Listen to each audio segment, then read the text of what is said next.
Peace be with you. Yan po ang title ng ating pag-uusapan ngayong umaga, kung paano ang kapayapaan ay ating matatamasa sa pamagitan ng ating Panginoon.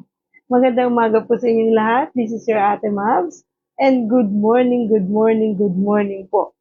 Kumusta po ang inyong umagang kay ganda ngayong araw ng Martes, July 15, 2025.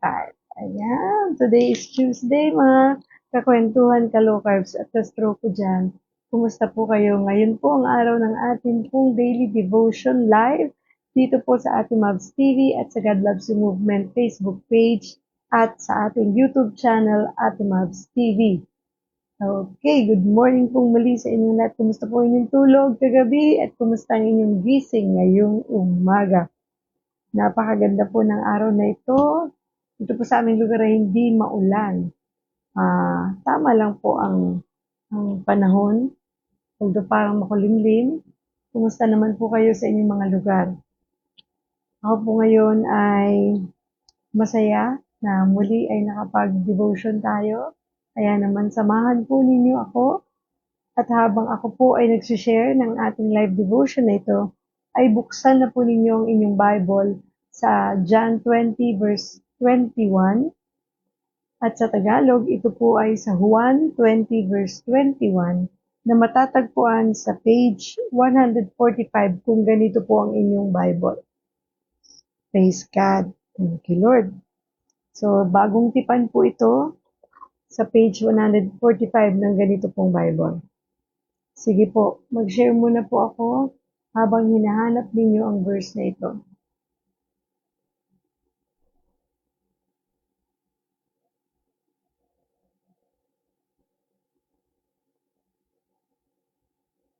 Share lang po tayo.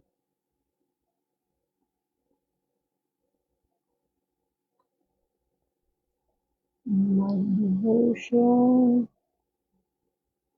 Ay.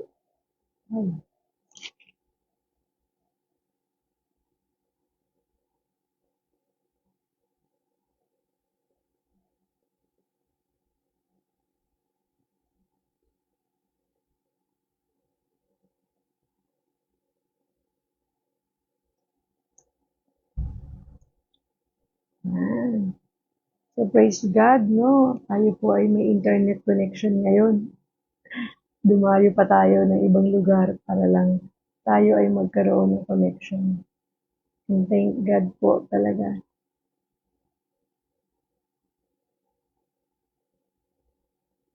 Yan. Sige, mag-share lang po ako. Para po tayo ay marami ang maka-join sa atin.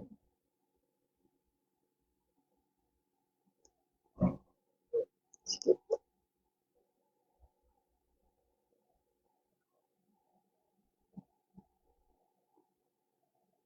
Ayan.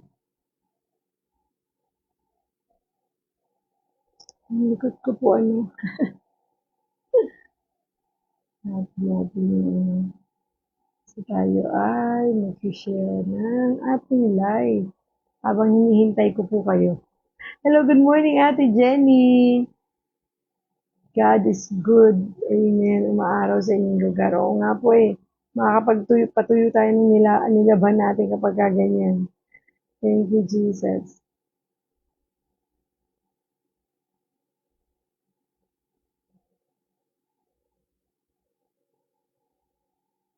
Ayan, sige po.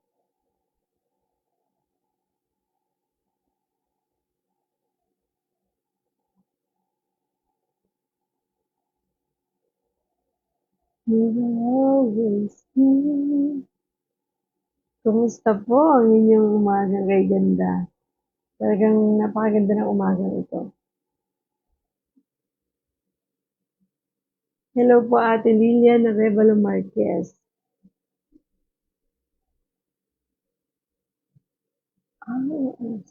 Kita. Hello Ate Marilyn Bautista. Good morning.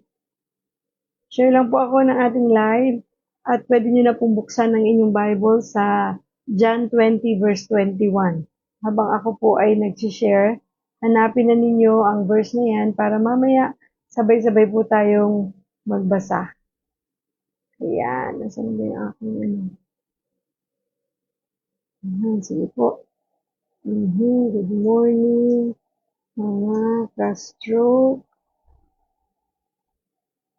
Mag-devotion na po tayo.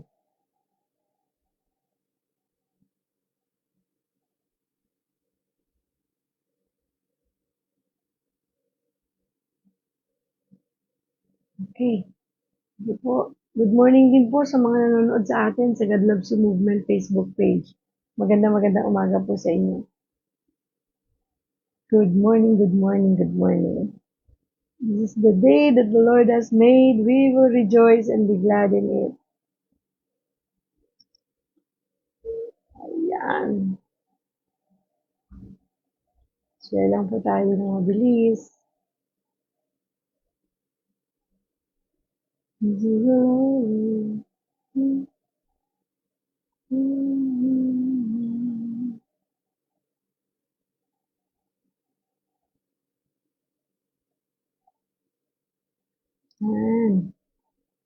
Tayo po ay share, para marami pong makasabay sa atin.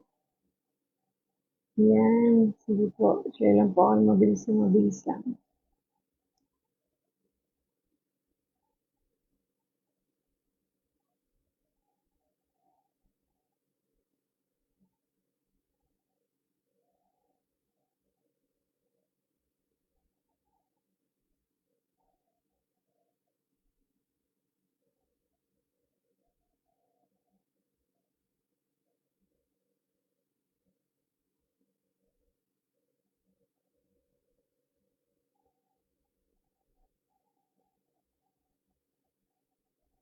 Ang likot ko po.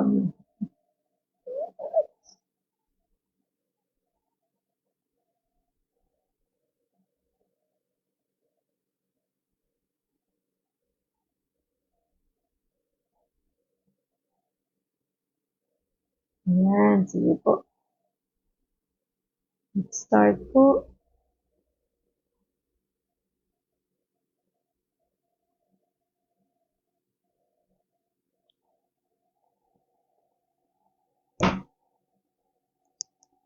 Ayan, okay. Using ko lang po Ayan, para hindi tayo malikot. O, sige po, magpatuloy na tayo sa ating pong devotion. Again, buksan na po natin ang ating Bible sa John 20 verse 21. Sa Tagalog, iyan po ay sa Juan 20 verse 21 na matatagpuan po sa page 145 ng Bagong Tipan kung ganito po ang inyong Bible, tulad ng Bible ni Ate Mams. Sige po, basahin po natin. Sabi po sa John 20 verse 21, New International Version.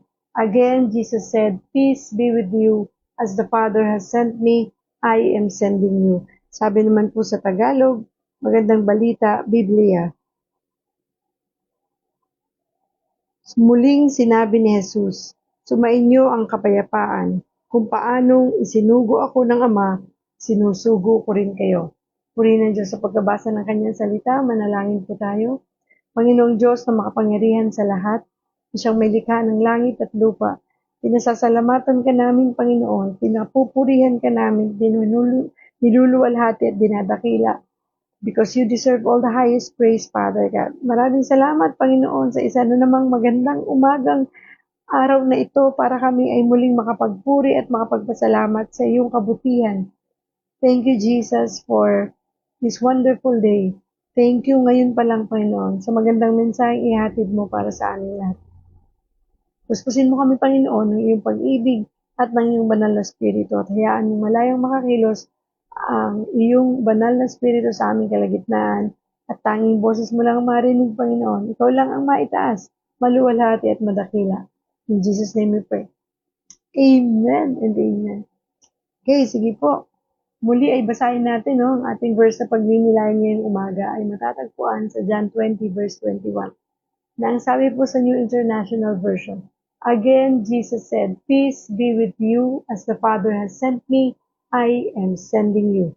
Sabi naman po sa Tagalog, Magandang balita, Biblia, Juan 20 verse 21, muling sinabi ni Jesus, "Sumainyo ang kapayapaan, kung paanong isinugo ako ng Ama, isinusugo ko rin kayo."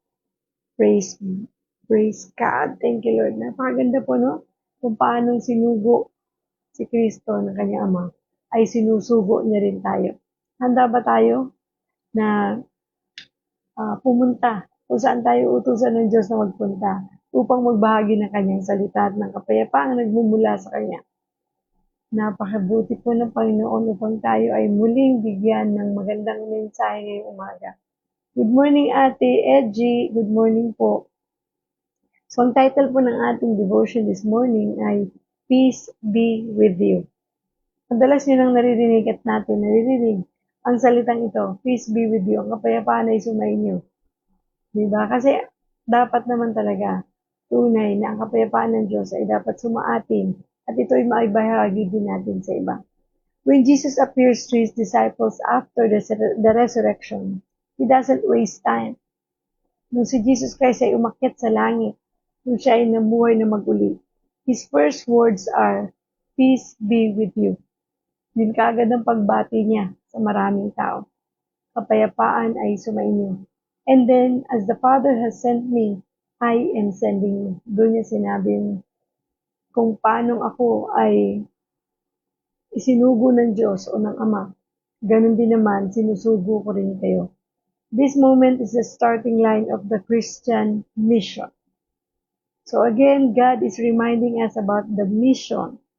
Diba? Ano ba ang mission natin sa mundong ito? Walang iba kundi ang lagi natin binabanggit dito, yung Matthew 28 verse 19 to 20. Therefore go and make disciples of all nations, baptizing them in the name of the Father and of the Son and of the Holy Spirit, and sending and teaching them to obey everything I have commanded you. And surely I am with you always to the end of the age. Praise be to God. Napakabuti ng Diyos, no? Ito pong verse na ito ay sinasabi, this is a command, no? Sinasabi ng Diyos sa atin, tayo ay humayo, pumunta sa iba't ibang lugar upang maghatid ng mabuting balita. At ang sinasabi, hindi lang basta maghatid ng mabuting balita, kung hindi to make disciples. So, pag sinabing make disciples, ay hindi mo lang siya basta sinabihan patungkol sa salita ng Diyos, kung hindi siya ay ginabayan mo, sinamahan mo sa magiging journey niya sa kanyang pagiging Kristiyano. I-involve mo siya sa church, i-involve mo siya sa isang ministry, i-involve mo siya sa isang gawain na may kinalaman sa kanyang pag-unlad bilang Kristiyano. Kasi hindi po nagtatapos ang ating buhay Kristiyano dahil nakilala lang natin ang Panginoon ay sapat na. Kailangan po tayo ay lumago sa ating pong pagiging Kristiyano sa pamamagitan ng pag-aaral ng kanyang salita at sa patuloy na pagkilala sa Panginoon at sa pagbabasa ng kanyang salita sa Biblia. Di po ba? Hindi po talaga yan natatapos lang dyan. At tayo, bilang tayo ang nagkwento ng patungkol sa Panginoon, sa taong ating kinausap, o halimbawa sa ating mahal sa buhay, ay gabayan po natin sila. Di ba po sa low carb nga ginagabayan natin sila para hindi sila magkamali sa kanilang ginagawang paglo-low carb diet. Ganon din po dito sa ating paglilingkod sa Diyos. Nung nakilala natin ang Panginoon o tayo ay nagbahagi na ng salita ng Diyos sa iba, hindi lamang po yun doon nagtatapos. Dapat po ay gabayan natin sila. Samahan natin sila sa kanilang magiging journey, sa kanilang lakarin patungo sa kanilang pag-unlad o sa paglago bilang Kristiyano. I-involve natin sila, no? Isama natin sila sa ating churches. Or kung hindi man, ay ituro ninyo sila kung saan church sila maaaring magpunta upang lumago sila. Kasi sa totoo lang po, hindi sapat ang pakikinig lamang. Hindi sapat yung naunawaan mo, naintindihan mo lang ang patungkol sa Diyos, narinig mo ang tungkol dito. Kailangan mag-involve ka Kaya nga po dito sa ating Mavs TV at sa God Loves You Movement Facebook page, dito po sa ating pong ministry ay ini-encourage namin kayo na huwag kayong manatili na tagapakinig lamang, na hindi kayo nai-involve. Kaya po dito meron kaming online fellowship every Thursdays and Fridays. Magkaibang grupo po yan na kung saan doon po ay nagkakaroon kami ng sharing, diba? Ng mga pag-aaral patungkol sa salita ng Diyos para mas lalo pa tayong lumago. Hindi po sapat itong araw-araw lamang na tayo ay nakikinig dito sa daily devotion. Meron po kami doong sharing, no? Meron pong bawat isa ay nagbabahagi ng kanilang personal testimony. Doon po ay nagsishare sila ng Word of God para ina-assign po natin. At doon po ay naririnig ko na kayo naman ang nagsasalita. Kayo naman ang nagbabahagi ng inyong mga kwento patungkol sa kabutihan ng Diyos. At doon po ay nagkakaroon tayo ng pagkakataong lumakas ang ating pananampalataya, tumibay, no? Dahil mga kapwa mananampalataya po natin ang kasama natin doon. At kami po ay open, no? Kahit sino ay pwede po na dumalo sa ating online fellowship. Kasi gusto naming gabayan kayo. Di ba? Lalo na po doon sa mga nagsisimula pa lang na matuto ng pagbabasa ng Bible, na nagsisimula pa lang na makakilala sa Panginoon para magabayan namin kayo ng tama. Para po maramdaman ninyo na sa inyong journey na ito ay hindi kayo nag-iisa. Di ba? Kasama nyo kami. Andyan kami para panalangin kayo. Andyan kami para palakasin kayo. Andyan kami para lalo pa nating pagtibayin ang ating pananampalataya sa Diyos. Tutulungan po tayo ng Banal na Espiritu. And by the grace of God, ay matututunan natin unti-unti kung paano pong lumalim sa ating pananampalataya. Ako po ay talagang sobrang nabibless sa grupo po namin dito sa fellowship natin sa ating pong God Loves You Movement, discipleship group. Kasi doon po talagang ramdam ko ang pagkilos ng Panginoon. Alam niyo po ba, marami doon patotoo. Hindi ko po babanggitin yung mga pangalan nila. Pero talagang dating mga mahiyain, na halos hindi magsalita, ngayon po nagbabahagi na sila ng salita ng Diyos at ng kanilang mga personal testimonies. Yun po ay isang bagay na sign na talagang makikita mo na ang Diyos ay tunay na kumikilos sa kanilang mga buhay. Imagine niyo po mga taong nung nagsimula kaming mag-fellowship before, talagang ayaw nilang magbahagi. Okay lang po, lagi silang ganun. Tagapakinig lang po ako. Ngayon, pag sinabi mo, ikaw pong opening prayer ha, naku, wala pong atubili. Yes, di ba? Silang mag-opening prayer. Kasi lumalago, di ba? Talaga pong ang Panginoon ay buhay, dakila at makapangyarihan sa lahat. Kaya po huwag niyong hayaan na kayo ay manatiling tagapakinig lamang dito. Makibahagi po kayo sa body of Christ. Dito po sa atin, kahit anong church po kayo nabibilang, ay hindi po yan magiging hadlang para hindi kayo maging kabahagi ng God Loves You Movement Discipleship Group. Kasi dito po, gagabayan namin kayo. Hindi po kami mga perpektong tao dito. Kami po ay mga tulad din ninyo, nagkakamali, nagkakasala, pero ang mainam po doon ay yung bagay na pagpapakumbaba ay lagi natin pinapractice. Na pinipilit natin na tayo makasunod sa Diyos sa maliit na paraang kaya natin gawin. At magtulungan po tayo. Dito po sa ating pong grupo ay ginagawa natin ang lahat ng makakaya natin na magpatuloy tayo sa paglilingkod sa Diyos. Kaya huwag kayong bibitaw, di ba? At huwag kayong mahihiya na mag-join sa ating pong fellowship. Mag-message lang po kayo sa ating pong Facebook page. At kung nahihirapan kayo kung paano kayong magme-message, i-consult ninyo o pahingi kayo ng tulong sa inyong mga apo, sa inyong mga anak para kayo po ay maka-join sa ating group chat. Pag naka-join na kayo sa group chat, ay makaka-join na po kayo sa ating fellowship. Huwag po kayong mahihiya. Ito po ay open sa lahat. Okay? Lahat po tayo ay pwedeng sumama sa ating pong fellowship na ito. Online. Online po ito, kaya huwag kayong mag-iisip na babiyahe pa ba ako, pupunta pa, hindi po. Online lang. Through group chat lang sa Messenger. Doon lang tayo nagpe-fellowship. Okay po, di ba? Ang saya, no po? Kaya samahan niyo po kami. And Jesus doesn't just bring a message of peace. He brings the presence and purpose of God.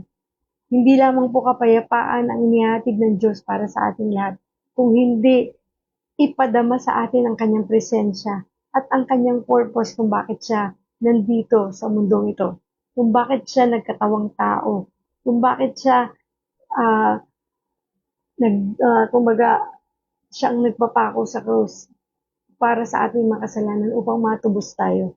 And just as the Father sent Him into the world to bring light, love, and truth, He now sends us to do the same. Kasi hindi lamang po si Kristo ay bumaba dito hindi po siya nagkatawang tao lamang para lang, siya lang ang maghatid ng liwanag, pag-ibig at katotohanan sa mundo. Kung hindi, tayo na ngayon ang kanyang inuutusan upang tayo naman ang maghatid ng mabuting balita sa ibang tao, ng liwanag, ng pag-ibig at katotohanan. Di ba po? Kasi unang inutusan niya yung mga disciples niya eh. Tapos sa panahon natin ngayon, tayo ng mga disciples. At ngayon ay discipler na. Di ba? Hindi na lang tayo na natili ng mga disciples tinuturuan. Kung hindi sa ngayon, tayo na ngayon na nagbabahagi. Kailangan nag-grow tayo. Ang tawag dito, nagli-level up tayo bilang mga anak ng Diyos. Hindi lang tayo mananatiling pag-attend sa church, di ba? Pag tayo po ay nag-a-attend lang sa church before, dapat ngayon po nag involve na tayo sa ministry, di ba? Sumasali na tayo sa mga discipleship group, sumasali na tayo sa mga activities sa loob ng church, kung paano makakatulong tayo sa pagbabahagi ng salita ng Diyos at para maipadama rin natin yung liwanag, pag-ibig at katotohanan na natutunan natin mula sa Diyos. Ayaw ng Panginoon na manatili tayong Zimbabwe, di ba? Yung bang nagsisimba, tas uuwi, wala lang, ganun lang araw-araw, linggo-linggo. Para bang tapos na. Tapos pagka-linggo lang, araw ng Diyos. Pagka Lunes hanggang Biyernes, nag-iibang anyo tayo. Dapat hindi po, di ba? Ang Diyos ay kasama natin sa buong linggo, buong buwan, buong taon ng ating buhay. Hindi po natin siya kasama kapag nasa church lang. Hindi lang tayo active pag nasa church lang. Pag lumabas na tayo ng church, parang tapos ng mission natin. Hindi po. Hindi natin mission ang pag-attend lang sa church. Ang mission natin ay magbahagi ng kaliwanagan, pag-ibig at katotohanan na nagmumula sa Panginoon. Kung ano ang natutunan natin at kung paano natin na-encounter ang Diyos, ay ganun din natin ito ibahagi sa iba. Diba? Huwag tayong tumigil. Napansin niyo po, no? Ang mensahe ng Diyos hindi rin tumitigil tungkol sa pagbabahagi ng kanyang kapayapaan, ng kanyang pag-ibig, ng kanyang katotohanan. Kahapon, ito rin ang ating ibinahagi, di ba? Ito rin yung itinuro ng Diyos sa atin kung paano natin isi-share ito sa mundo of all nations. Di ba? Kasi hindi po natatapos talaga ito sa, okay na ako ate, attend na ako ng Sunday service last Sunday eh. Okay na ako doon. Talaga bang okay na? Ang ganda na lang ba? Hindi eh. Di ba? Itinuturo sa atin ng Diyos ngayon na go therefore and make disciples of all nations, baptizing them in the name of the Father, the Son, and the Holy Spirit, teaching them, di ba? To obey the command of the Lord.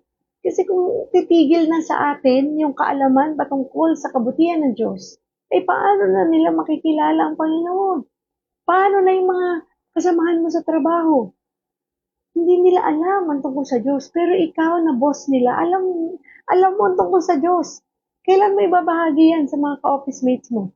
Kailan mo ibabahagi yan sa mga ka-workplace mo? Mga ka-workmates mo? Kailan mo ibabahagi yan sa mga kanegosyante mo? Kailan mo ibabahagi yan sa mga kaklase mo kung estudyante ka? Kailan mo ibabahagi yan sa mga kapitbahay mo? Diba? Minsan parang, Lord, ang kulit mo ha, diba? Ito ulit yung message mo today. Kasi baka hindi pa natin ginagawa. Masyadong maigsi ang buhay. We don't know kung hanggang kailan lang tayo sa mundong ito mananatili. At kailan pa tayo magkakaroon ng tapang para sabihin sa ating mga anak, sa ating mahal sa buhay, sa ating asawa, sa ating kapitbahay, sa ating mga kaklase, sa ating mga katrabaho, ang tungkol sa Diyos. Di ba po? Nakakalungkot eh. Kaya Ate Mabs, hindi ko nga alam kung paano eh. Mag-involve kasi kayo sa church. Di ba? Halimbawa, sa local church ninyo, kung saang lugar kayo naroon ngayon, mag-involve kayo sa local church.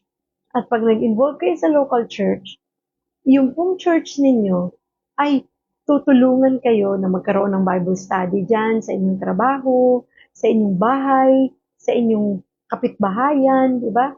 Sila na pong gagamitin ng Panginoon upang magbahagi sa inyong lugar kung hindi nyo talaga kaya. Kasi hindi pa naman talaga tayo minsan ganun kabihasa. At ang feeling ninyo talaga hindi pa ako ganun ka-confident, Ate Mabs. But there is a way. Diba? Sabi niya, if there's a will, there's a way. Pero kung hindi tayo mag-e-effort para gawin yon, eh, paano na? Diba? Mananatiling ikaw na lang ang may alam palagi. Eh, nakakalungkot. Paano kung biglang dumating si Jesus Christ? Bumalik na siya because ang pagbabalik niya ay parang isang magnanakaw na bigla-bigla, hindi natin alam kung kailan siya darating. At sa kanyang pagbabalik, paano na yun? Sa loob ng iyong kumpanya, ikaw lang ang nakakakilala sa Diyos. Tapos, yung mga katrabaho, hindi nila yung kilala ang Panginoon. At pagdating ni Kristo, ikaw lang ang nadala papunta sa langit, yung mga kasama mo, saan napunta? Diba? Samantalang ikaw ang nakakaalam ng patungkol sa Panginoon, tapos hindi mo binabahagi sa kanila. Nakakalungkot po yun. At pagdating ng time, titingnan mo sila sa baba, ikaw na sa taas, nandun sila naiwan. Nagdurusa. Na pwede naman sana at may pagkakataon kang ibahagi ito sa kanila, pero hindi mo ginawa.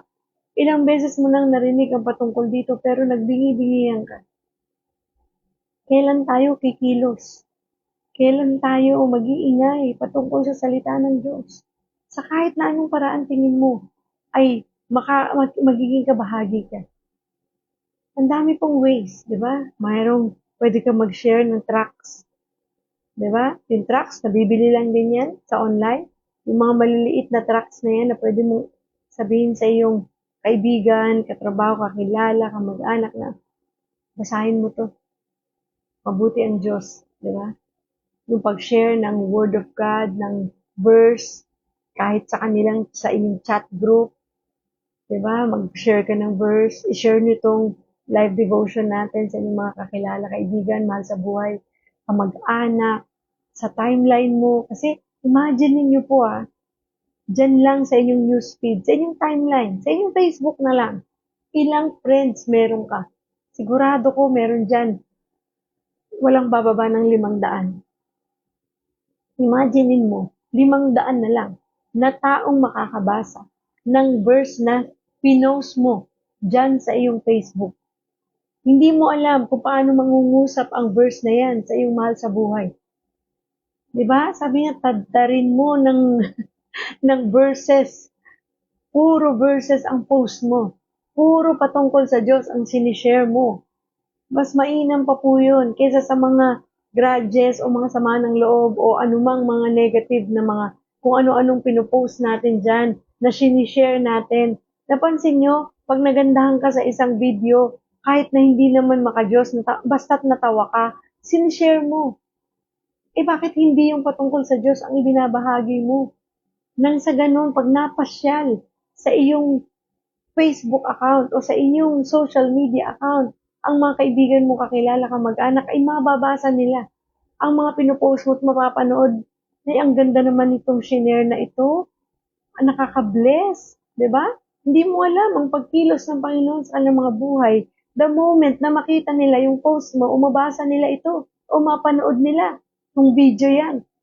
Di ba po? Kasi hindi natin alam Ang importante, gawin natin yung parte natin. Kahit yung mga simpleng, di ba? Kahit naman hindi share, pwede kayong maglagay doon ng message na, thank you Lord sa napakagandang umagang ito. Napakabuti mo sa buhay ko, sa buhay naming lahat. Yun lang mga ganong simple. Napapaalalahanan natin yung makakabasa nito na, oo nga, no? Dapat pala magpasalamat tayo sa Diyos.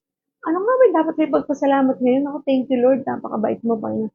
Biglang napapaisip sila na meron pala akong dapat ipagpasalamat sa Panginoon. Kasi nakita nila yung share mo, yung iyong post. At gawin po natin yun. Maraming beses na tayong nag, sorry sa word ko, pero nag-aaksaya ng oras sa pag-scroll ng cellphone natin. At ilan ng videos ang dumaan na panood mo? Ito ba'y nakatulong sa paglago mo sa iyong pananampalataya? O ito bang isi-share mo ito ay makakatulong sa paglago ng pananampalataya ng iba? Diba? Kasi napakalaking bagay po ng ating ibinabahagi sa ating Facebook. Diyan din nakikita ang ating pagkatao. Kung anong klaseng tao tayo base sa ating mga ibinabahagi. Diba po? Then, diyan ka makikilala eh. Kasi ibig sabihin, that is your interest. And even ang social media, ang Facebook, mapapansin nyo, kung ano yung interest ninyo, yun ang lumalabas sa newsfeed nyo. Yun yung lagi na ninyong makikita. Kasi doon kayo na huhok ng kapapanood. Kaya mas mainam pa na mahook kayo sa panonood ng mga videos about the Lord. At napakarami naman po talaga niyan. And again, I remind you lang na mag-pray kayo sa bawat mapapanood ninyo ay nawa ito ay naaayon sa nasusulat sa Bible. Na sana hindi tayo iligaw niyan, no? Kaya nga napakahalaga, no? Para ma-discern ninyo na legit na yung pinanonood ninyo ng mga videos about the Lord ay tugma sa salita ng Diyos, ay dapat alam natin ang laman nito. Di ba? Paano nyo ma-check kung tama yung napapanood nyo, nababasa ninyong verses kung hindi ninyo alam ang laman ng Bible? Di ba? Ni pagbasa nito, ni pagbuklat nito, hindi natin alam. Kasi hindi tayo nag-aaral at hindi natin inaalam. So please, di ba? Aralin po natin ang salita ng Diyos nang hindi tayo maligaw. At hindi rin tayo maging dahilan ng pagkaligaw ng iba. Yun na nga ba sinasabi ko, Ate Mabs, hindi pa ako marunong sa Bible, hindi ko pa alam mga yan, kaya hindi ako makapag-share. Uulitin ko po, hindi lamang laging magbabase sa Bible ang inyong pagbabahagi ng salita ng Diyos. Pwede po kayong mag-share ng inyong personal na encounter with the Lord. Kung paano kayong nakakilala sa Panginoon, kung paano kayong na-bless ng Lord, kung paano kayong pinagaling sa inyong karamdaman, kung paano kayong tinulungan ng Diyos sa mga bagay na kaliit-liitan na naging pagpapala sa inyo. Sa ganung paraan ay maibabahagi mo ang salita ng Diyos. Di ba po? Totoo lang. Maraming ways kapag gusto natin. And before ka lumabas ng bahay mo, kung ikaw ay papasok ng trabaho, mag-pray ka na Lord, tulungan mo po ako. Gamitin mo ako na maging daluyan ng pagpapala sa mga tauhan ko. Tulungan mo ako maging pagpapala na maging daluyan sa mga ka-business partners ko. Na sa pagkikita namin, magkaroon na ako ng lakas ng loob na ibahagi ka sa kanila, Lord. Na dahil ako naman ang may-ari ng kumpanya, ay magkaroon ako ng Bible study sa aming kumpanya. At kung ako naman ay boss sa kumpanya, baka tulungan mo ako, Lord, na ituro mo ko sa mga tamang tao na pwede kong kausapin para sila ang mag-Bible study sa aming kumpanya. And alam niyo po, pag ganun yung desire ng heart ninyo, God will make a way. Talagang kikilos siya na merong taong makikilala ka upang maging daan para maihatid ang mabuting balita sa inyong lugar. Di ba? Ganun talaga.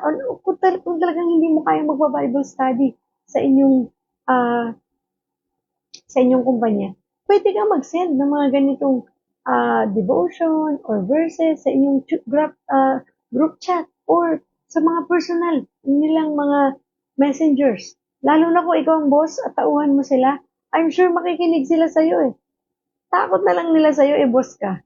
Di ba? Para hindi sila sumunod. Kung napapasunod mo sila sa ibang bagay, why not? Sa pag-ibig ng Diyos, dun mo naman sila dalhin. Sa katotohanan patungkol sa Diyos, dun mo naman sila dalhin. Dun mo naman sila i-lead, diba? Inilid mo na sila sa maraming bagay, sa mga pagkakataon. Ang iyong anak, ang ang iyong mga kapitbahay, ang dami mo na ikinuwento, dami mo nang naibahagi. This time, bahagi natin sa Lord. Di ba po, no? Thank you, Lord. So, sabi dito, you may feel sometimes unqualified. Di ba? Parang, hindi na nga lagi natin sinasabi, Ate Ma'am, naman ako karapat dapat, di ba? Hindi ako marunong.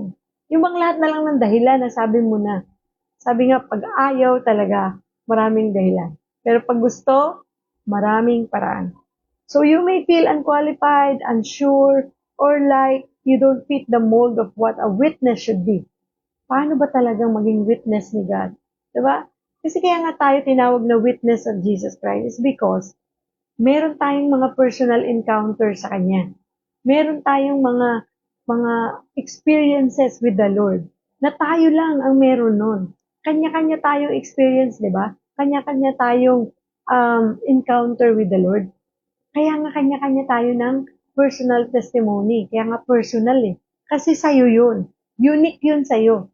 Diba? Kagaya ko, unique sa akin yung kwento ko about sa kagalingan na ibinigay sa akin ng Diyos patungkol sa aking stroke.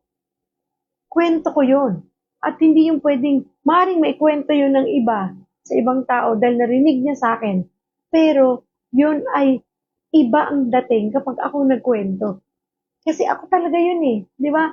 Kita niyo pag ako nagsishare dito ng kung gaano ako pinagaling ng Diyos sa aking stroke, ramdam niyo eh, di ba? Damang-dama niyo kasi ako yun eh.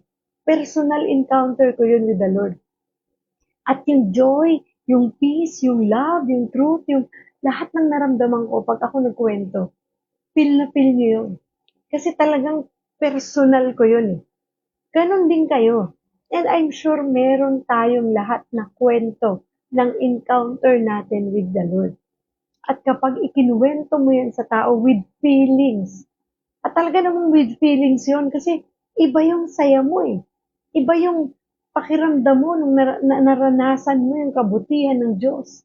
Kaya pag kinuwento mo with excitement yun. At pag kinuwento mo yun, damang-dama yun ng kausap mo. Na parang siya yung naka-experience nito. Diba?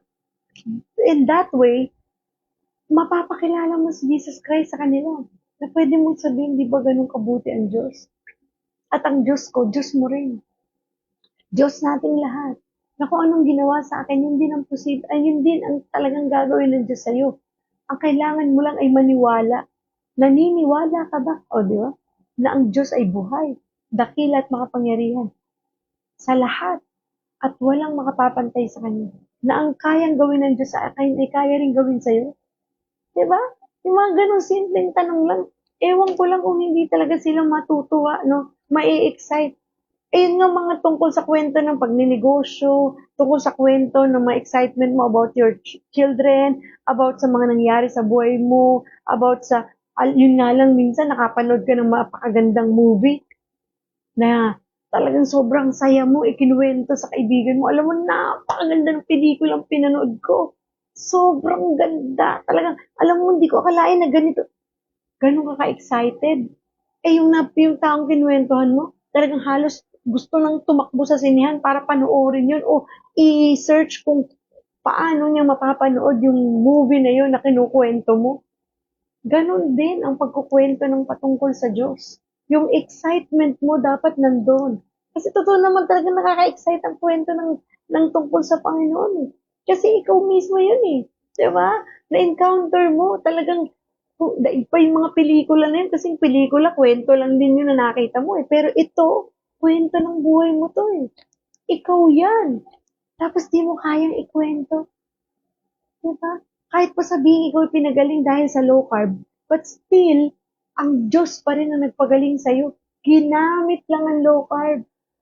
Diba? Kahit anong sabihin natin na pinagaling tayo ng ganito, ng gamot, pinagaling tayo ng doktor na to, but still, ang totoong nagpagaling sa atin, ang Diyos na buhay, dakila at makapangyarihan sa lahat. Dahil kung hindi niya ipinahintulot na malaman mo ang tungkol sa low carb, na naging daan, sa tingin mo, yan ang nagpagaling sa'yo. Please, huwag niyo pong kalilimutan na ang lahat ng nangyayari sa buhay natin ito, kagalingan, success, na magagandang bagay na yan, ang Panginoon ang nagpahintulot upang mangyari ang lahat ng yan. Siya ang nagbigay. Siya lahat yan. So please acknowledge Jesus. Acknowledge Him. Thank Him. Siya yan. Di ba? Minsan bakit kaya mong pasalamatan ng mga doktor nang dahil sa iyong kagalingan, pero ang Diyos nakalimutan mong pasalamatan. At nang dahil sa Diyos, bakit ikaw ngayon ay malakas? Kung bakit ikaw ngayon ay may kasiglahan? Kung bakit ikaw ngayon ay nakakapagtrabaho pa? Kung bakit ikaw ngayon ay excited na lumaban pa sa buhay dahil punong-puno ka ng pag-asa na nanggagaling sa Diyos. Kasi sa totoo lang po, kaya naman talaga natin kunin yan sa mundo eh. Yung hope, yung love, 'di ba? Pero may hangganan ng lahat ng yan. May limitasyon kapag sa mundo galing. Pero pag galing sa Diyos, ang iyong liwanag, ang iyong pag-ibig at iyong katotohanan, limitless eh. Talagang walang hangganan. Hindi natatapos. Maaaring humina, mag-subside, maaaring bumagal, pero pag muli kang napuspos ng pag-ibig ng Diyos at muli mong nabasa ang kanyang salita at nagdasal ka, balik yung energy, balik yung kalakasan, balik yung pag-asa. Di ba? Muli ka nare-recharge parang cellphone. Na pagka nalulobat, mag-recharge ka lang sa Lord. Listen to His Word and read this Word through this Bible. Para kang, umattend ka ng fellowship, umattend ka ng mga Bible studies, mag-attend ka sa church pag Sunday, nare-recharge ka eh. Diba? So, muling nabubuhay yung pinanghihinaan mong loob. Muli kang lumalakas. Muli kang lumalaban. Diba? Ganun yung kagandahan ng hindi napapawalay sa Diyos. Na kapag nasa Panginoon ka na, huwag ka nang bibitaw. Kahit anong mangyari, kapit. Sabi ko nga lagi, di ba? Kahit ito na lang, hindi liit ko ang nakakapit sa Diyos. Sinasabi ko, Lord, wag mo akong bibitawan. Kasi talaga minsan dumarating naman talaga sa panahon parang pinanghihinaan ka eh. Pero ang maganda doon, kapag nakakapit ka sa Panginoon at nakaangkla ka sa Diyos, alam niyo yung angkla? Di ba yung angkla, yun yung anchor ng mga barko? Depende sa laki ng barko, ganun din kadoble, katriple ang laki ng at bigat nitong angkla para hindi matangay ang mga barko. Kailangan nakaangkla ka sa Diyos. Talagang nakakapit para hindi ka mapahiwalay, hindi ka mapariwara, hindi ka maligaw, hindi ka magkamali sa mga decisions mo. Magkamali ka man, alam mo kagad kung kanino ka babalik. Diba? Kasi nobody's perfect, but the most important thing, you are with the Lord. And God is with you.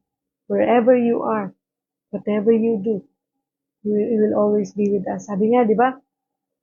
Sabi nga kanina dun sa Matthew 28 verse 19 to 20, and surely I am with you always to the very end of the age. Pambihira. Surely. Di ba? Meron pa talagang ina-assure niya at aking. At sinisiguro ng Diyos, di ba? Na tayo, na siya ay kasama natin wherever we are, wherever we go. At the very end of the age, hanggang sa dulo ng walang hanggan. Diba? Ganun kabuti ang Diyos. At sinabi niya pa, surely I am with you always. Palagi.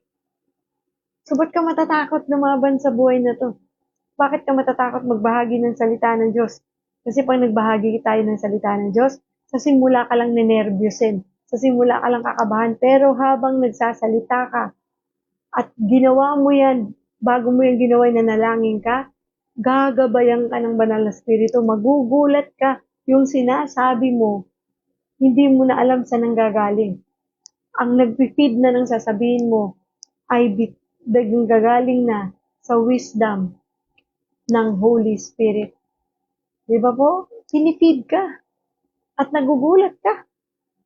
Natapos ko yun ay pag-pray ko siya, napatanggap ko siya. Wow! Thank you, Lord. Di ba? To God be the glory. Ang Diyos ang may gawa nun, hindi ikaw. Ginamit ka lang bilang instrumento. Huwag naman din sana tayong maging mayabang sometimes na, ako nagpatanggap dyan. Kaya ganyan yan ngayon dahil sa akin. Kung hindi ko yan pinatanggap, ewan ko lang. Please, hindi ikaw ang nagpatanggap, ang Panginoon. Hindi ikaw ang nagpabago, ang Panginoon. Lagi natin tatandaan yan. Maaring tayo naging instrumento para magabayan natin ang taong ito upang makakilala sa Diyos. Pero hindi ikaw ang dahilan kung bakit siya tumanggap at nagbago at nagkaroon ng transformation sa buhay niya. Ang Panginoon po yun. Tandaan natin yan. Okay? Huwag po natin angkinin ng glory. To God be the glory. Ang Diyos ng lahat ng papuri at pasasalamat. Ganon. It is all by grace. Diba? It's not by works. Hindi tayo yun. Kaya po lagi lang natin tatandaan ang pagpapakumbaba. Dahil dyan tayo pinagpapala ng Diyos. Ang mga taong merong pusong mapagpakumbaba. Lagi natin yan tatandaan. So sabi po dito, again, no, ulitin ko lang yung, you may feel unqualified, unsure, or like you don't fit the mold of what a witness should be, but this verse and remind us that Jesus doesn't ask for perfection. He asks for participation. Sabi nga, hindi ni Lord hinahanap yung mga taong qualified, yung mga magagaling, para sila ang magbahagi ng salita ng Diyos. Ang hinahanap ng Diyos yung may pusong, may pagpapakumbaba, yung willing na magpaturo, magpatulong sa Diyos. Kasi nga hindi naman tayo ang magiging daan, ang gagamitin ng Diyos para itong taon to magbago. Kasi magaling ka. Ang galing ko kasi mag-preach. Kasi kung hindi talaga sa akin, ewan ko lang kung ano na buhay niyan. Please, huwag tayong maging ganon. Di ba? Kasi baka masyado tayong yumabang na, no? Ay, naku, alam nyo, kumahayo kami kung saan lugar. At yung lugar na yun, yung barangay na yun, hindi ko lang alam kung ano na nga yung mga yan kung hindi kami dyan nagpunta at nag-share ng good news. Hello? Huwag po ganun, ha? Hindi po tayo yon. Ang Panginoon po, ang tunay na kumilos sa buhay nila kung bakit sila'y nagbago. At magpasalamat tayo sa Diyos. Purihin natin ang Diyos na nang dahil sa ating kapakumbabaan at pagsunod sa Diyos ay nagamit tayo upang ang mga taong ito'y makakilala sa Diyos. At yun isang bagay na dapat natin ipagpasalamat dahil napakabuti ng Panginoon. Dahil tayo ang binigyan niya ng pagkakataong magawa ang bagay na yun. Yun ang dapat natin ipagpasalamat. At itaas natin ang Panginoon. Papurihan natin siya because He deserves all the highest praise. Diba? Sa mga taong kinakabahan pa rin hanggang ngayon, na sa tingin mo hindi ako qualified. Kasi pinapurify tayo ng Lord, sinasanctify tayo. Huwag kang mag-alala, tutulungan ka ng Diyos. All you need to do is to pray, humble down. Ibaba mo ang iyong pride at lagi mong sabihin, Panginoon, wala akong magagawa apart from you. Ikaw ang kumilos, Panginoon. Gusto ko pong kausapin itong taong ito upang maibahagi sa kanya ang salita ng Diyos, pero hindi ko kaya, Lord, kung wala ka. Tulungan mo po ako. Gabayan mo po ako. Gamitin mo po ako, Panginoon. At ituro mo sa akin kung paano ko ito gagawin ng tama. At alam niyo po, pagkatapos mo mag-pray, sige, sugod, lakas ang loob mo. Pinag-pray mo na eh.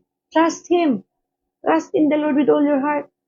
Lean not on your own understanding. Huwag ka magtiwala sa sarili mo kaalaman, sarili mong galing. Huwag yung head knowledge. Based on the Word of God. Dito ka magbase. And you pray. And believe. Kaya ko to, Lord, kasi sasamahan mo ko. Sabi mo nga, surely I am with you always at the very end of the age. Sasamahan mo ko kahit saan ako magpunta. Ano man ang aking gawin, ano man ang aking sasabihin, ikaw ang magsasalita for me. Ikaw ang magsalita para sa akin, Lord. Help me, Lord. Di ba? Alam mo yung kapakumbabaan mong yun? Yung sabihin mo, wala akong alam, hindi ko to kaya. Doon talaga tunay na makakakilos ang ating Panginoon. Di ba? Totoo naman talaga eh. We are nothing apart from the Lord. Wala tayo. Wala tayong may pagmamalaki sa harapan ng Diyos. Hindi tayo makaabot sa kanyang standard. Dahil napakabuti ng Diyos, siyang bumaba para abutin tayo. Kaya naman, ibahagi natin ito sa iba. Participate. Di ba? So, kung hindi mo pa kaya, anong dapat mong gawin? Mag-aral. Patuloy na pagbabasa ng salita ng Diyos. Dahil the more mo naririnig, nababasa ang salita ng Diyos, the more tumitibay yung pananampalataya, the more ka lumalago, the more ka tumatapang, the more ka tumitibay, the more ka, hindi mo na mapigil na magsalita ng tungkol sa salita ng Diyos, ng walang yabang. Kasi ramdam din ng tao yan eh.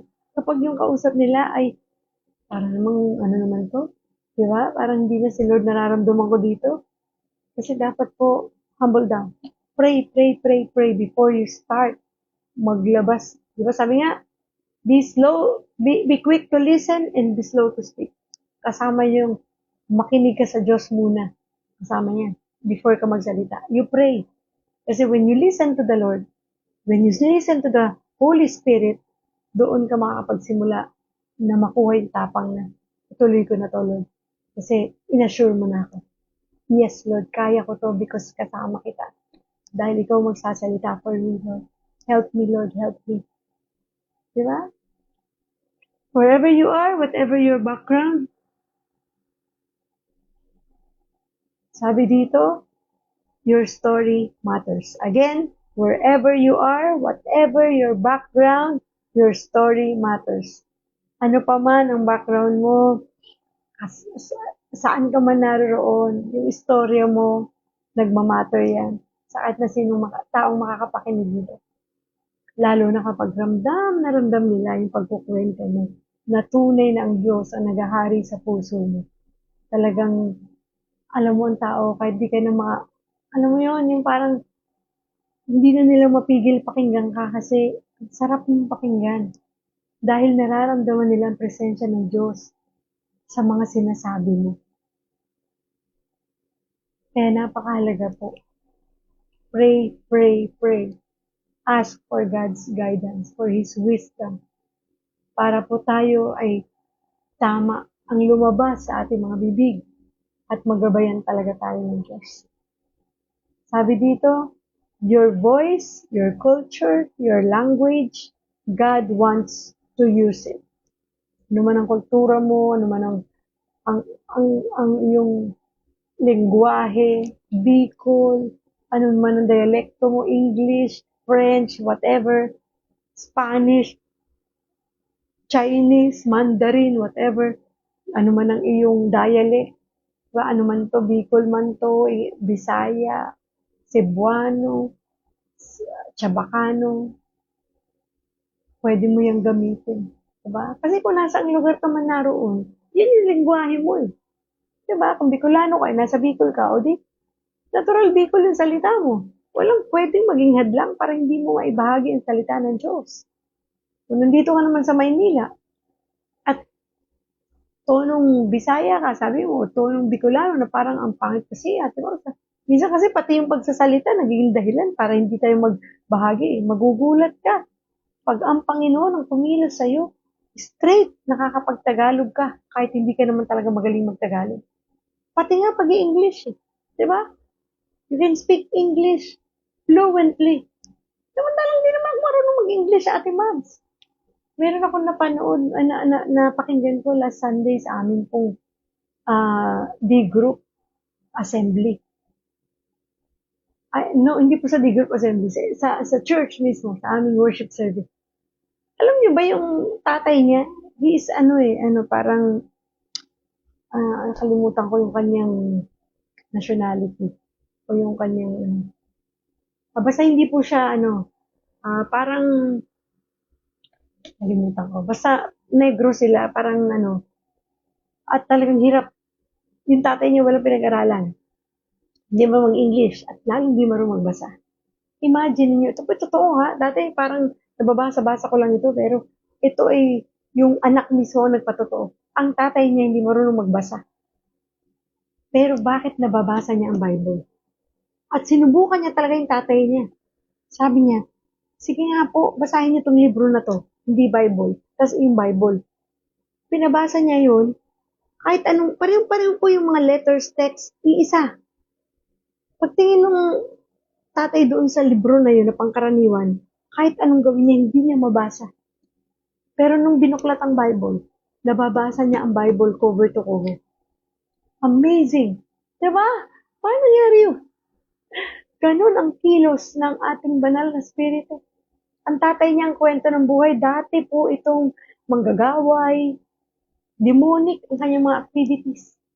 Pero dahil nung nakakilala siya sa Panginoon at isinuko niya ang kanyang buhay sa Diyos, nakakagulat. nakakabasa siya. At walang iba siyang nababasang libro kundi Bible. Sinong kumikilos sa ganung pagkatao? Ang Diyos. Kaya walang imposible sa Panginoon. Kaya huwag mo sasabing di mo kaya. Kaya mo. Dahil mayroong Diyos na tutulong sa'yo.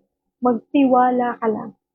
Mag-pray ka lang. At yung panalangin mo, pagkatiwalaan mo, tanggapin mo na tinanggap mo na yung panalangin mo yun. Diba? Kaya hindi po pwede maging barrier yan. Yung mga languages natin, yung boses natin. Meron akong kaibigan, kahit na paus siya, pag nagdi-D-group kami, pinipilit niya ang sarili niyang maibuka niya ang kanyang bibig at may bahagi niya ang salita ng Diyos, ang kanyang personal testimony, kahit hirap na hirap siya. Diba? Hindi po magiging dahilan yan.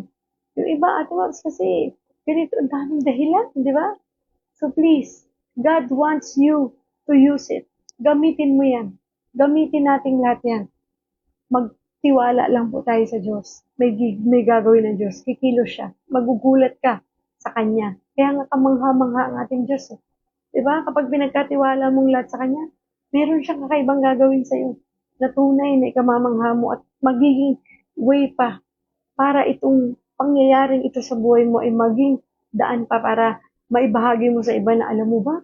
Alain mo, Diyos, kakaiba talaga. Tunay na buhay siya. Kumilos siya sa buhay ko. At tinulungan niya ako. Di ba yung mga ganon? Kakaiba yun. Please, huwag mo pong hayaan na sa sarili mo lang yung kwentong yan. Ibahagi mo yun sa iba. And Jesus sends you not alone but with His peace and His Spirit. Yun ang lagi mong tatandaan. Hindi ka sinisend ni Lord para mag-share sa ibang tao ng mag-isa. Kasama mo siya. Kasama natin siya at ang kanyang spirito. Ang kanyang banal na spirito. Di ba po? Kaya nga sabi ng isang napakinggan ko din. Sabi niya, pagka daw po tayo ay kinonvict na ng Lord, I mean, binigyan tayo ng mensahe na, di ba, may tao kang kausap. Tapos bigla ka nakarinig ng parang may nagsalita sa isip mo na, bahaginan mo siya ng salita ng Diyos. Huwag ka na mag-atubili. Mag-pray ka kagad and then share. Mag-share ka na. Kasi pag pinalampas mo pa daw yung pagkakataon na yun, aagawin na ng kaawa yun, na mawawala na sa isip mo, matatapos na lang ang kwentuhan yun, hindi mo na ibahagi si Lord. Kaya the moment na sinabi ng Holy Spirit sa'yo, bahaginan mo siya ng salita ng Diyos, o magkwento ka ng kwento mo na kagad yung patungkol sa iyong kwento ng patotoo mo sa kabutihan ng Diyos. Paano ko sisimulan yan, Ate Max? Tanungin mo siya, anong pinakamagandang nangyari sa buhay mo? O anong desisyon sa buhay mo ginawa mo? Sa isang desisyon na pinakamalaking desisyon na ginawa mo sa buhay mo o pinakamagandang bagay na nangyari sa buhay mo. Kahit alin po sa dalawang tanong. Pag sinagot niya yon, ay talaga ba? Kasi usually yung sagot dyan, pinakamalaking desisyon na gawa ko, nag-asawa ko. Diba? So, pwede mo namang sagutin, oo nga, totoo talaga yan. Isa yan sa mga desisyon, sa malalaking desisyon na nagawa natin. Okay lang ba i-share ko naman sa'yo kung ano yung pinakamalaking desisyon na nagawa ko sa buhay ko? Natural, nagkwento siya, nakinig ka, makikinig din siya sa'yo. So, sabihin mo sa kanya, yung ano yung pinakamalaking desisyon na nagawa mo sa buhay mo? Ano nga ba? Sige nga po, sagutin niyo ako. Anong pinakamalaking desisyon na nagawa niyo sa buhay niyo? Meron ba magko-comment? May nakikinig pa ba? Diba? Kasi ako po, pinakamalaking desisyon na gawa ko sa buhay ko, ang tanggapin si Kristo bilang Diyos at tunay kong tagapagligtas. Kasi desisyon din po yun. Diba? So, ibahagi mo yun sa Kanya.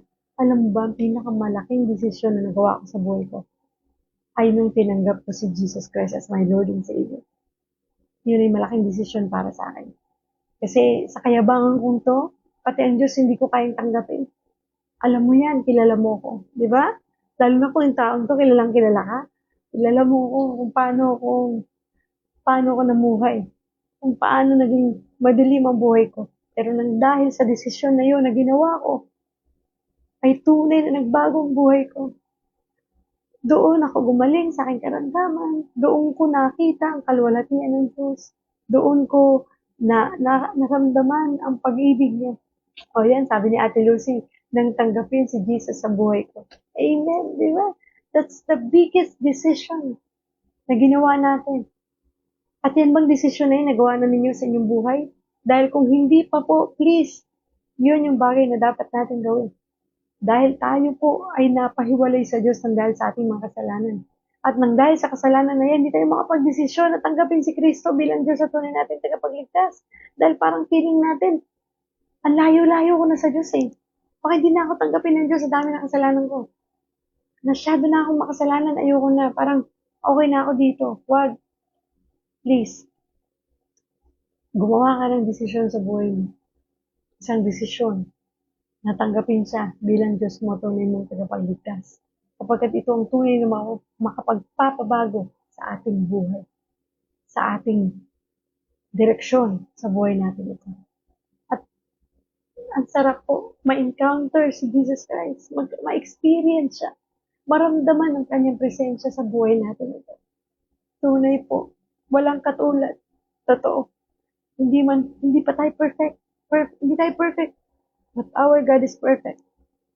He is our perfection. Sa totoo lang. Kaya, I hope sa mga taong hindi pa po nakakilala sa Panginoon, bigyan nyo ng pagkakataon ng Diyos. Tanggapin natin siya. Huwag lang natin siya basta kilala sa pangalan, but we need to accept Him as our Lord and Savior. Hallelujah. So go! Sabi niya. So, ano pang gagawin natin ngayon? Go! Diba? Right after this devotion, basahin niyo muna yung buong chapter 20 ng John at yung ating Bible reading challenge. And then you pray after this devotion na tulungan mo ako, Lord. Sa narinig ko ngayong umaga, kailangan ko nang maging matapang. Kailangan ko na to, Lord, na gawin because this is your command. Ito yung iniutos mo, Lord, at ayokong hindi makasunod. Tulungan mo po ako. Hindi ko to kaya, Lord, sa totoo lang. Pero I know, sabi mo nga, surely I am with you always at the very end of the age. Hindi mo ako iiwan, hindi mo ako pababayaan. Tulungan mo ako. Dalhin mo ako sa kung kanino mo ako dapat dalhin para magbahagi ng iyong salita. Tulungan mo ako na maibahagi ko ito sa aking mga anak, sa aking asawa, kung hindi pa sila nakakilala sa Diyos. Tulungan mo ako, Lord, na magamit ako, Panginoon. Diba? Mag-pray tayo after. And then, I know, mangungusap ang Diyos sa inyo. At kung mangusap ang Panginoon sa inyo, sana sundin ninyo. Kasi mababaliwala ang lahat. Kung pagkatapos ninyo manalangin at sinabi ng Diyos kung anong pinapagawa niya, wala lang. Hindi naman natin gagawin. Di ba? Gawin natin. Kasi sayang ang pagkakataon. Maging kabahagi nawa tayo ng kanyang misyon. Dahil yun naman talaga ang misyon natin dito sa lupa.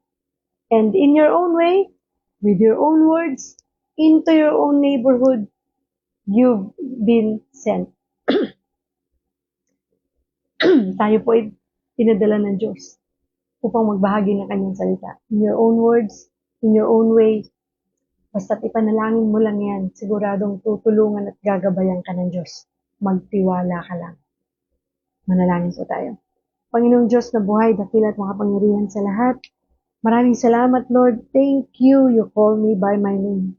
Salamat, Lord, kasi sino ba ako, Lord? Sobra akong masaya kasi isang simpleng taong tulad ko, Panginoon, ay gusto mong maging kabahagi ng iyong misyon. Tinatawag mo para maging isa sa mga disciples mo, Lord. Thank you. Thank you, Jesus. Thank you, Father God. Kilala mo ko. Thank you, Lord, kasi you keep on telling me how much you love me. You keep on telling me na anak mo ko.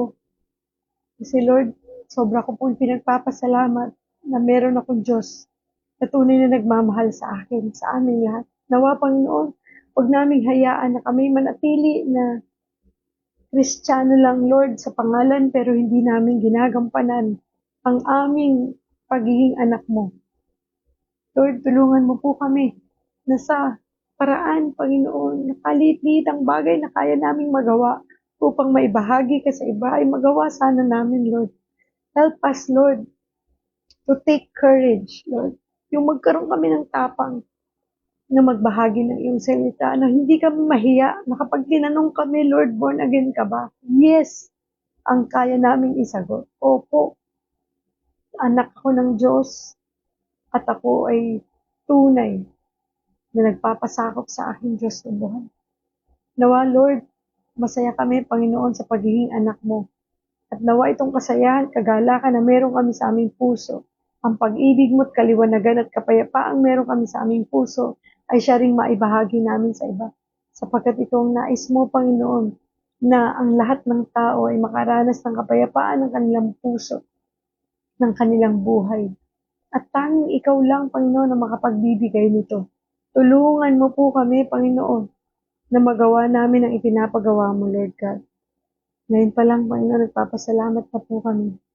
And I want to confidently follow you, Lord.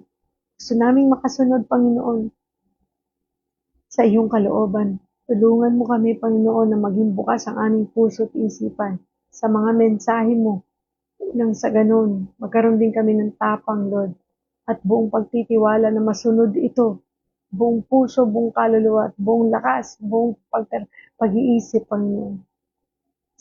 Sa minsan, Panginoon, nag-struggle kami, Lord, na sa pagsunod sa iyo, tulungan mo kami, Lord, na wag naming i-entertain ang kahinaan namin ito. Bagkus, Lord, kumapit kami sa pagtitiwala namin sa iyo. Natutulungan mo kami sa mga bagay na ito. Thank you, Jesus. Thank you, Father God.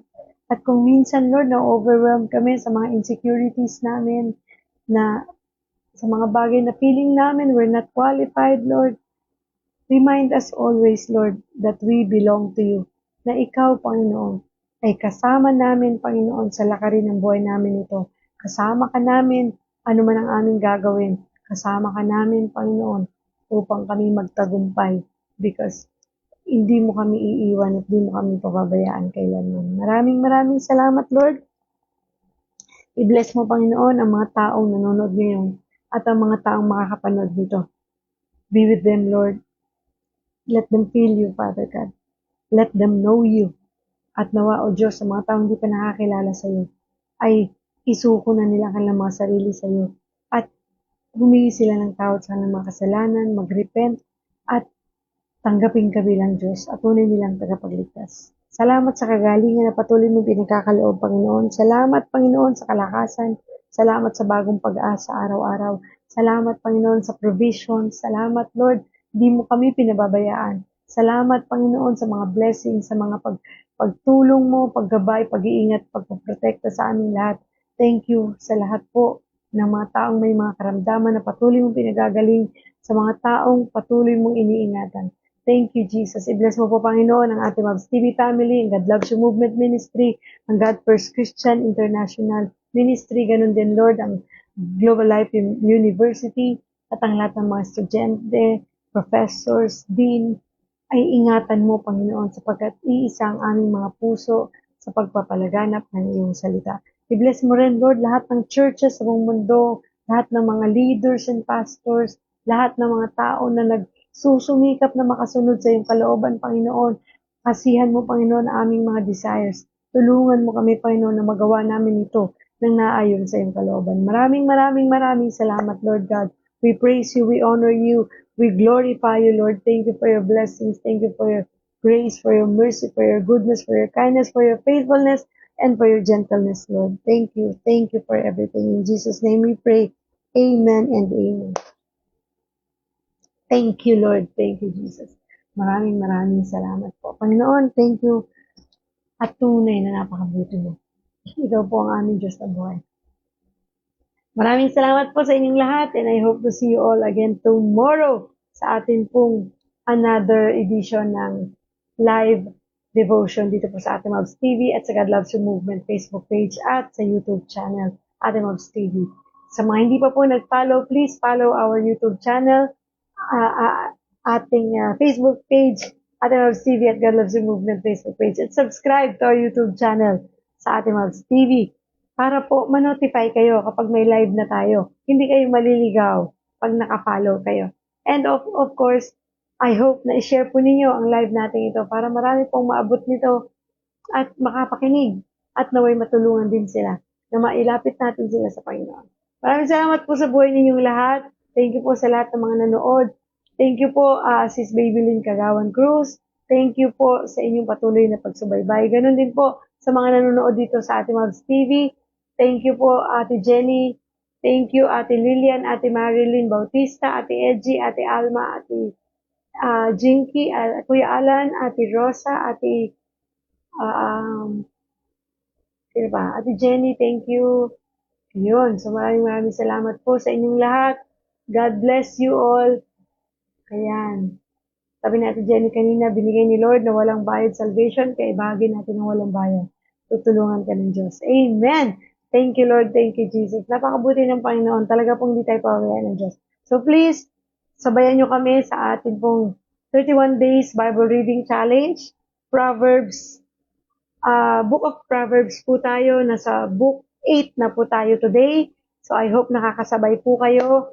And pwede kayong mag-comment sa atin pong post. At pwede rin po kayong mag-share ng ating post at mag-caption kayo doon para ma-inspire po natin ang iba, kaya natin to ginagawa. To encourage them to join us sa ating Bible Reading Challenge. Dahil po dito ay magiging habit na natin ang pagbabasa ng Bible. At imagine niyo po kung meron kayong 1 chapter a day na nababasa from the Bible, ay malaking tulong po yun para mas lalo tayong lumago sa ating pong pananampalataya. Kasi pag naging habit na yan, hahanapin na yan ng ating sistema na parang hindi na kumpleto ang buhay mo pag hindi ka nagbabasa ng Bible. Okay po ba? So, i-share nyo po yun and nawa, sabayan nyo kami. At doon sa mga hindi pa po nakaka-start magbasa, pwede naman yung simulan sa book 1 para po makumpleto ninyo. Okay lang malate. Ang importante, sumasabay kayo. So, gabayan po tayo nawa ng Panginoon. Tulungan tayo sa puso natin na makasunod sa kanyang kalooban. Maraming salamat. God bless everyone and hope to see you all again tomorrow. Bye-bye. God bless po. Always remember, God loves you. Meron po magkakaroon tayo ng mga iba pa pong mga video sa mga susunod na araw. At tunay na yung 5 aspeto ng buhay ay matupad natin dito sa ating Mavs TV na madiscuss natin. Nang sa ganun, lumago tayo sa bawat aspeto ng buhay natin. Aspeto ng spiritual, aspeto ng pinansyal, aspeto ng physical, mental, at social. Maraming salamat! God bless everyone. Bye-bye! God loves you! God loves you!